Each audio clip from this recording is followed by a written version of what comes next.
வணக்கம் நண்பர்களே, வாங்க நாம் இன்னைக்கு கோவில் புளியோதரை செய்கிறது எப்படின்னு பார்க்கலாம். அதுக்கு நான் ஒரு டீஸ்பூன் உளுத்தம்பருப்பு எடுத்திருக்கேன், ஒரு டீஸ்பூன் ஜீரகம், ஒரு டீஸ்பூன் மிளகு, ஒரு டீஸ்பூன் வேர்க்கடலை, ஒரு டீஸ்பூன் கடுகு, ஒரு டீஸ்பூன் கடலைப்பருப்பு, ஒரு டீஸ்பூன் தனியா. எங்கள் ஊரில் காஷ்மீர் சில்லி ரொம்ப நீளமாக இருக்கும், அதனால் நான் 3 எடுத்துருக்கேன். நீங்கள் ஒரு 6 எடுத்துக்கோங்க. 1/4 ஸ்பூன் வெந்தயம், 1 டீஸ்பூன் வெள்ளை எள்ளு, கொஞ்சம் கறிவேப்பிலை. இதை நாம் வெறும் பேனில் எண்ணெய் இல்லாமல் நாம் மீடியம் ஃப்ளேமில் வறுத்து எடுத்து வச்சுக்கலாம். அதுக்கப்புறம் நீங்கள் நல்லா ஒரு பெரிய லெமன் சைஸ் அளவு புளியை நல்லா சுடுதண்ணி போட்டு ஊற வச்சு நல்லா கரைச்சி எடுத்துக்கோங்க. சுடுதண்ணியில் ஊற வச்சிங்கன்னா சீக்கிரம் நல்லா ஊறிடும். அதனால் ஊற வச்சு அதில் நீங்கள் திக்காக புளி பேஸ்ட்டு எடுத்து வச்சுக்கோங்க. தண்ணியாக இருக்கக்கூடாது. தண்ணியாக இருக்கணும்னா சுண்டுறதுக்கு ரொம்ப லேட் ஆகும். அதனால் மீடியமாக கொஞ்சம் திக்காக நீங்கள் கரைச்சி எடுத்துக்கோங்க. ஒரு பெரிய லெமன் சைஸ் அளவு, சரிங்களா? அந்த அளவுக்கு புளி கரைசலை எடுத்துக்கோங்க. இது அதிகமான கரைசல் தான். தேவைப்படும் போது நீங்கள் சாதத்தை வெடித்து அதில் இதை போட்டு கலந்துக்கலாம். வாங்க இந்த பொடியை நாம் வெறும் பேனில் ஃப்ரை பண்ணி எடுத்துக்கலாம். இப்போ பாருங்கள், நான் இதை ஆயில் இல்லாமல் நல்லா ப்ரௌன் கலரில், ரொம்ப ப்ரௌனில் லைட் ப்ரௌன் வர வரைக்கும் இதை ஃப்ரை பண்ணிவிட்டு நாம் மிக்சியில் பொடி பண்ணி எடுத்து வச்சுக்கலாம். கொஞ்சம் குறப்பாக இருக்கணும். நம்ம இட்லி பொடியெல்லாம் அரைக்கிற மாதிரி குறன்னு இருக்கணும். ரொம்ப மையாக அரைச்சிடக்கூடாது. நான் இதை வறுத்துட்டு அரைச்ச பிறகு காட்டுறேன். ரொம்ப தீய வச்சிடாதீங்க. மீடியம் ஃப்ளேமில் இதை ஃப்ரை பண்ணணும்.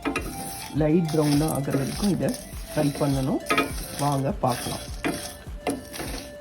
பாருங்கள், இதை நல்லா வறுத்து எடுத்தாச்சு. இது ஆறின பிறகு நாம் இதை பொடி பண்ணி வச்சுக்கலாம். இப்போ நாம் தாளிக்கிறதுக்கு 2 டேபிள் ஸ்பூன் உளுத்தம்பருப்பு, 2 டேபிள் ஸ்பூன் கடலைப்பருப்பு, 2 டேபிள் ஸ்பூன் வேர்க்கடலை, நல்ல ஒரு கொத்து கறிவேப்பிலை, அப்புறம் ஒரு 5 காஞ்ச மிளகாய் எடுத்திருக்கேன். அதை நல்லா 2 நறுக்கி வச்சுருக்கேன். வாங்க இப்போ என்ன பண்ணலான்னு பார்க்கலாம். கறிவேப்பிலை நீங்கள் அதிக அளவு எடுத்துக்கலாம். இதில் நீங்கள் பருப்பு குறைக்கணுன்னா பருப்பை குறைச்சிக்கோங்க. நான் கொஞ்சம் அதிகமாக தான் போட்டிருக்கேன். எண்ணெய் நல்லா காஞ்சிடுச்சு. இதில் நான் கடுகு போட்டாச்சு, ஜீரகம் போட்டாச்சு. ஜீரகம் ஆல்ரெடி ஏற்கனவே போட்டிருக்கோம், இருந்தாலும் சேர்த்தாக்கா நல்லா வாசனையாக இருக்கும். இப்போ நான் உங்களுக்கு காட்டின எல்லா பொருளையும் இதில் நான் ஆட் பண்ணிடுறேன். இப்போ இதில் உங்களுக்கு காட்டின எல்லா பொருளையும் ஆட் பண்ணிட்டேன். இது கொஞ்சம் நல்லா இதானதும் நான் மிளகாவை ஆட் பண்ணுறேன். மிளகாயும் கறிவேப்பிலை, அப்புறம் நல்லா ஒரு டீஸ்பூன் பெருங்காயத்தூளையும் ஆட் பண்ணுங்கள். நல்லா பெருங்காயம் நல்லா வாசனையாக இருக்கும். அதனால ஒரு டீஸ்பூன் பெருங்காயத்தையும் இதில் ஆட் பண்ணுங்கள். இப்போ இதில் கறிவேப்பிலை ஆட் பண்ணிவிட்டேன், மிளகாயை ஆட் பண்ணிவிட்டேன். அது பாருங்கள், பெருங்காயமும் ஆட் பண்ணிவிட்டேன். இதை நல்லா வதக்கி விடுங்க.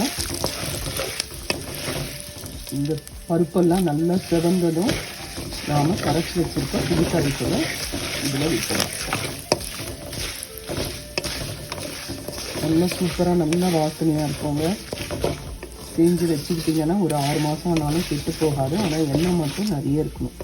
எண்ணெய் நிறைய இருந்தால் தான் பொருள் நல்லாயிருக்கும். செம்ம வாசனையாக இருக்கும். இப்போ நான் இதில் கரைச்சி வச்ச புளி கரைசலை விடுறேன். இதுதான் கரைச்சி வச்ச புளி கரைசல். இதை நான் அப்படியே அந்த வதக்கின பொருளில் விட போகிறேன்.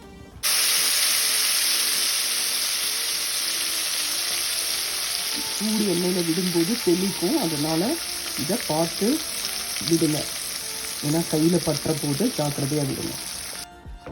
இப்போது நாம் இதில் தேவையான அளவு உப்பு சேர்த்துக்கலாம். அதுக்கு பிறகு மஞ்சள் பொடி ஆட் பண்ணிக்கலாம். வாங்க பார்க்கலாம்.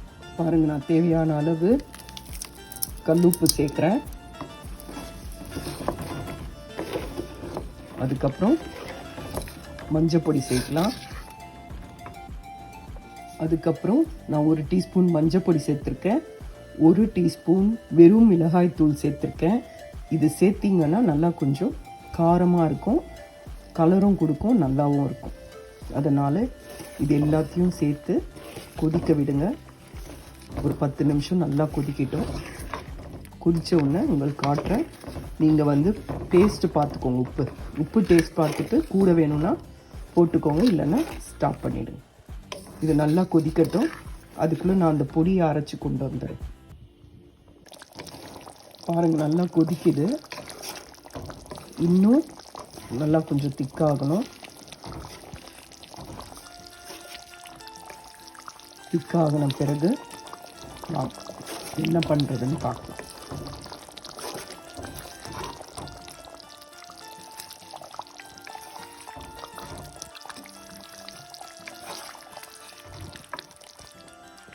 இப்போ பாருங்கள், நாம் ஊற்றின எண்ணெயெல்லாம் அப்படியே மேலே பிரிஞ்சு வருது. இந்த மாதிரி தான் இருக்கணும். இந்த மாதிரி தான் எண்ணெய் வந்து மேலே தெரியணும். எண்ணெய் வந்து கம்மியாக இருந்தேன்னா புளிக்காய்ச்சல் நல்லா இருக்காது. பாருங்கள், நல்லா திக்காக இருக்குது.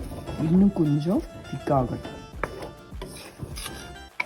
உப்பு காரம்னா நான் செக் பண்ணிவிட்டேன். நீங்களும் செக் பண்ணி பார்த்துக்கோங்க செய்யும்போது.